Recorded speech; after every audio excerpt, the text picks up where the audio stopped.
आंखों भौरो,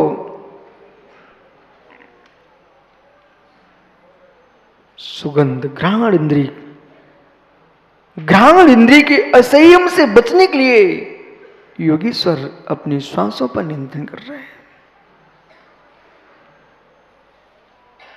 चक्षु इंद्रिय, महात्मा संपूर्ण सागर जी बैठे कमरे में हैं, झांक रहे खिड़कियों में हैं,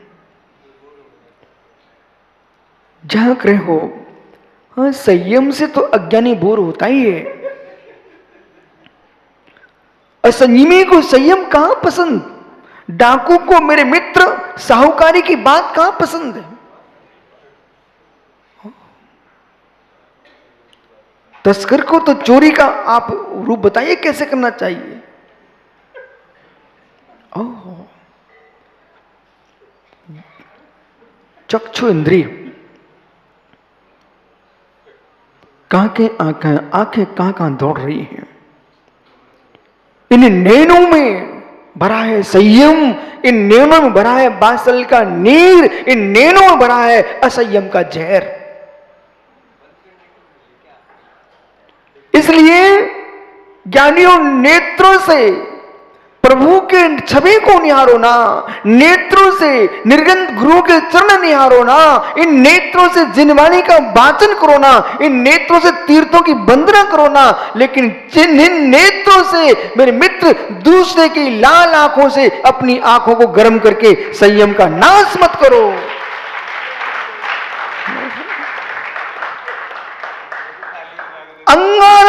अंगारा का जला आदमी मात्र हाथ जला पाएगा, अग्नि के अंगारे से तन जलता है, पर नेत्रों से नेत्र जब लगते हैं तो मेरे में संयम जलता है। अब तो नींद नहीं आ रही आपको। इसलिए ज्ञानी नैनों को संभालिए, नैनों को संभालिए, नैनों को संभालिए। इसलिए इन नैनों को देखो, कवियों को ना लिखना पड़े नैन बिस, वे कवि यूं लिख पाए, नैन मनोहर चारु चंद्र के चरणन शीश झुकाते। जब प्रभु सोनगर में विराजे चंद्र प्रभु स्वामी की छवि को मैंने एक बार देखा, और जब भी सोनगिर जाओ आप मानसम पर बैठना, मानसम के पास बैठना, वहां से चंद्र प्रभु स्वामी को देखना। ऐसे बिंब की छवि ब्रह्मांड में दूसरी मूर्ति को देखने को नहीं मिलती। जो चंद्र प्रभु स्वामी के नेत्र हैं, वही आकृति निकाली पुष्पदंत भगवान की। यहां सम्मिश्र करना, शिल्पकार ने पूरी कोशिश की है। चंद्र प्रभु स्वामी के नेत्रों से ही लोग प्रभावित होते हैं। नयन मनोहर चारु चंद्र के चरणन शीश झुकाते। हे चंद्रनाथ, चंद्र बुद्धि प्रदाता, पूर्ण चंद्र चारित्र दो। ज्ञानियों, वे भगवान चंद्र प्रभु स्वामी जिनकी छवि, जिनके नैन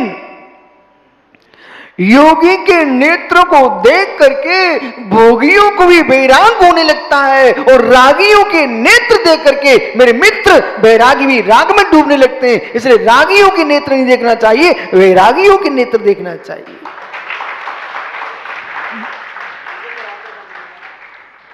नैनों में संयम है, नैनों में संयम है, नैनों में असंयम है। ज्ञानी आंखें ही तो देखती हैं आंखों को। ऋतिक, आंखें तो देखती आंखों को। ऋतिक, आंखें तो देखती आंखों को। आंखें फूट जाती हैं संयम की। आंखें तो देखती आंखों को, आंखें प्रकट हो जाती हैं भेद विज्ञान की। इन नैनों में मेरे मित्र स्तंभन है, इन नैनों में आकर्षण है, इन नैनों में वशीकरण है, इन नैनों में भीत रखता है। अब जो चाहो वो अनुभूति कीजिए। इसलिए संयम। लोग ये सोचते हैं अजय सांगा जैसे मुमुक्षु, अब संयम के दिन क्या बोलूंगा मैं? अरे जगत में जितने प्रकार का असंयम है उस सबको दूर कर दो, इसी का नाम संयम है।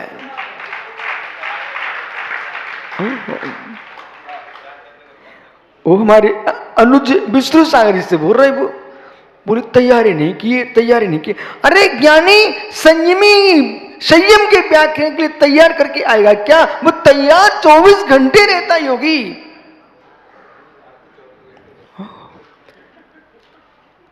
ज्ञानी नेत्र इंद्रिय का संयम,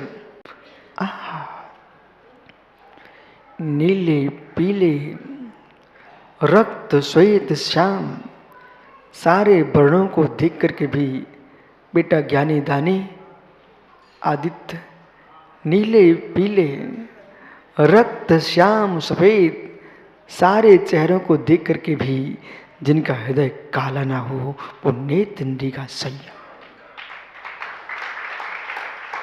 क्या हो गया? ताली क्यों बजाई?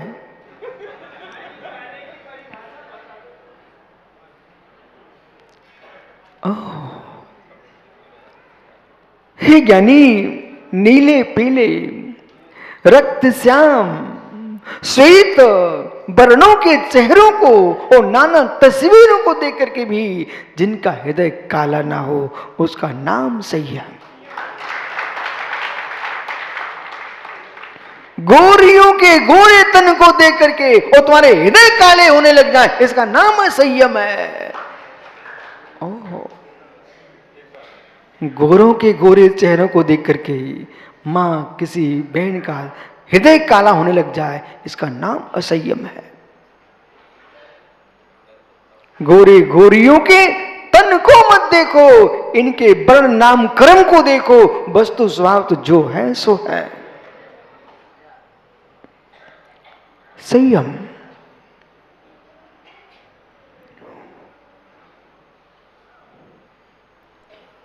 कहीं नीला देख के रिझ रहे हो, कहीं पीला देख के रिझ रहे हो। मेरे कक्ष का ऐसा रंग होना चाहिए, मेरे कक्ष में ऐसे पर्दे टंगे होना चाहिए। तुम्हें पर्दे दिख रहे महात्मा जी? जिन्हें वाणी से पूछो, नेत्र इंद्रिय का असंयम चल रहा है। हे संयमी,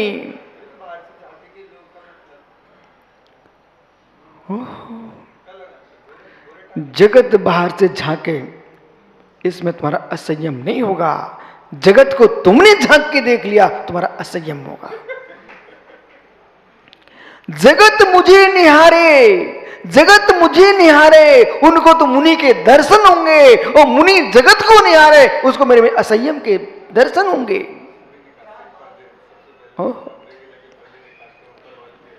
और यदि आपने ईर्षा से निकाल के फेंक दिए तो कसाय का असंयम। अभी चिंता मत करो, आगे विषय चल रहा है। ओहो विश्वलोक सागर जी, मित्र धन्य तुम्हारे भावों की दिशा को जगत को पढ़ाने के बाद पढ़ने का विचार किया है। वे जीव धन्य हैं जो शिशु अवस्था से शिशु ही बने रहे। वे जीव धन्य है जो शिशु अवस्था से शिशु ही बने रहे। वे जीव धन्य है जो 80 साल के होने के बाद वो फिर से शिशु बन गए।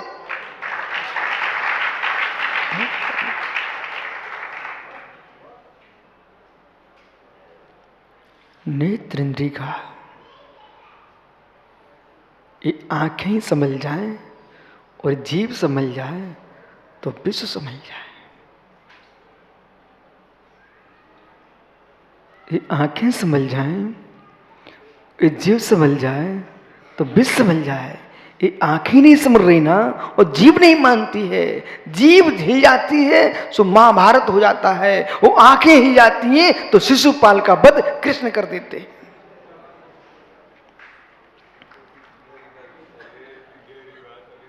मित्र जीव हिली, अंधों की अंधी होते हैं तो महाभारत की तलवारें खिंच गई मित्र, और शिशुपाल की आंख चली गई थी कहां पर? रुक्मिणी के पास। नारायण श्री कृष्ण ने अपने सगे बुआ के बेटे को टुकड़े कर दिए। शिशुपाल कोई बाहर का आदमी नहीं था, चेदी नरेश। और चेदी नरेश मतलब चेदी देश, वर्तमान की चंदेरी, जो विश्व प्रसिद्ध 24वीं चंदेरी में है, उस चंदेरी की बात कर रहे हैं।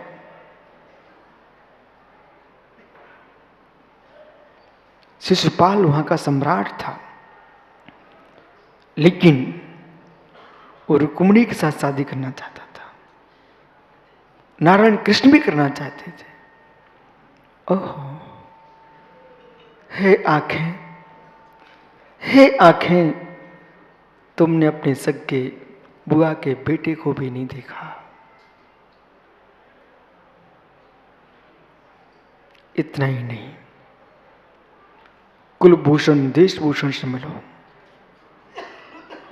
सगी बहन को देखे भाव खराब हुए, पर धन्नो कुलभूषण देशभूषण महाराज को जैसे बोध हुआ ये मेरी बहन है, गिलानी हो गई। घर की और जो महलों में निमंत्रण चल रहा था वो जंगल में चले गए। जयवंत हो कुलभूषण देशभूषण मुनि, जिनके उपसर को दूर करने के लिए श्री राम पहुंचे कुंथलगिरी वनस्थल वन में।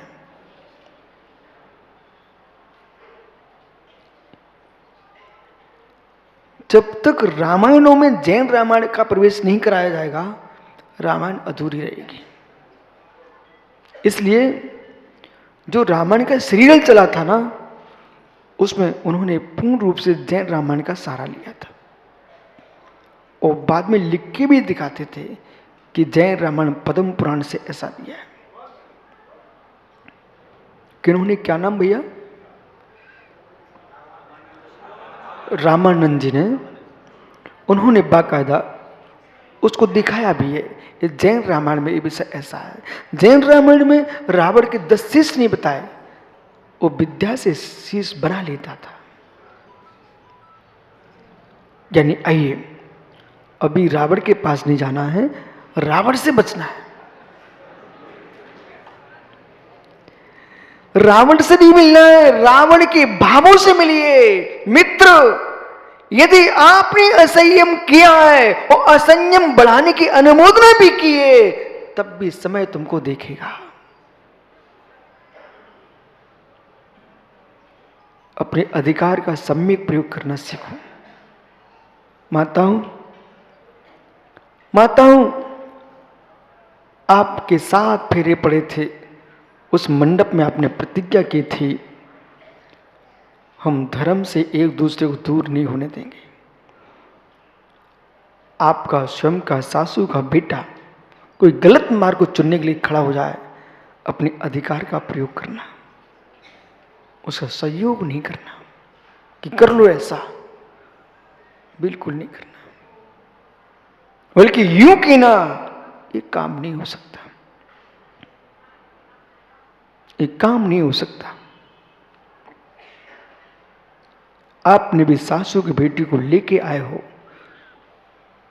मात्र धन और व्यापार पर ही ध्यान मत दो, जिसको लेके आए हो उस पर भी ध्यान दो। ऐसा न हो जाए कि 16, 17, 18 वर्ष का बच्चा हो चुका है, अब फिर वो तलाक लेकर के दूसरे घर में जाना चाह रही है। इसका मतलब क्या है? आपके अंदर ताकत नहीं है, आपके अंदर क्षमता नहीं है, तुम्हें शादी नहीं कराना चाहिए थी। यदि संतान को जन्म दिया है तो बोटू भैया, अब आपको जगह जगह मंच मिलता तो ये बोलिए कि संतान को समय देना भी सीखो। पिता दुलार नहीं देगा तो पड़ोस में तो भागेगा बच्चा।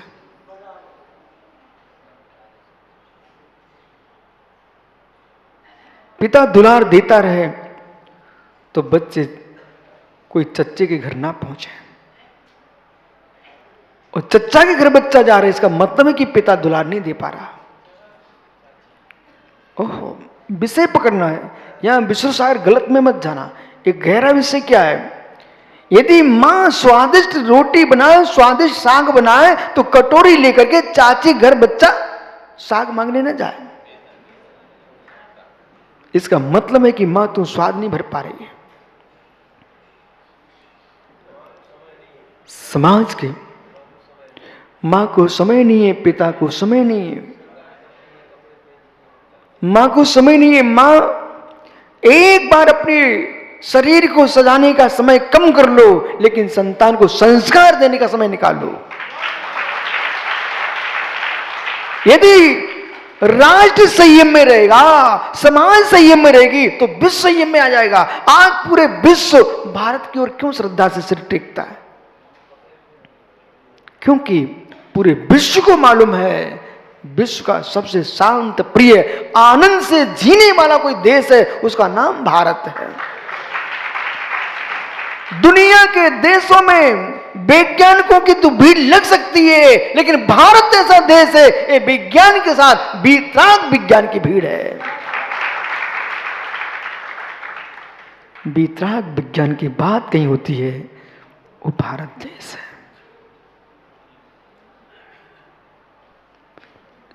यहां जन्म लिया है, जी के मरने के लिए मत भागना। यहां जन्म लिया है, भारत की मिट्टी का वेदन करके मरना।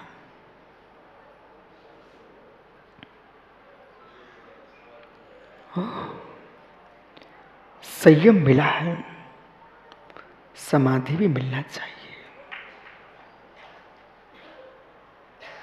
संयम मिला है। मित्र प्रभात भैया, मोक्षु वकील, जब बच्चा तो पढ़ने की चिंता थी, पढ़ लिख गया और कुछ करने की इच्छा हो गई, करना सीख गया तो फिर इच्छा शादी की हो गई थी। वो शादी की इच्छा होते ही, अभी कुछ नहीं था, बोले शादी हो जाए, फिर सुख की इच्छा प्रारंभ होती है। शादी मिली है तो सुख भी मिलना चाहिए। मालूम चला दूसरे दिन से जो घर में शांति से रोटी खाते थे, देवी ऐसी आ गई कि दूसरे दिन से पूरे घर का वातावरण परिवर्तित हो गया। तो आंखों में आंसू है। शादी तो मिली, सुख कहाँ मिला? शादी तो मिली, सुख कहाँ मिला? ऐसी जिनवाणी कह रही है, अहो योगेश्वर। एक रागी को मन में भाव आता, मैं संयमी बनूं। संयम मिलते ही आपके अंदर भावना आना चाहिए, समाधि मिले। संयम तो मिला, उस समाधि बिगड़ गई, तो ऐसे ही मान के चलना कि शादी तो हुई और उसी दिन झगड़ा हो गया, एक दूसरे को देख नहीं रहे। संयम मिले, अंकित समाधि भी मिलना चाहिए।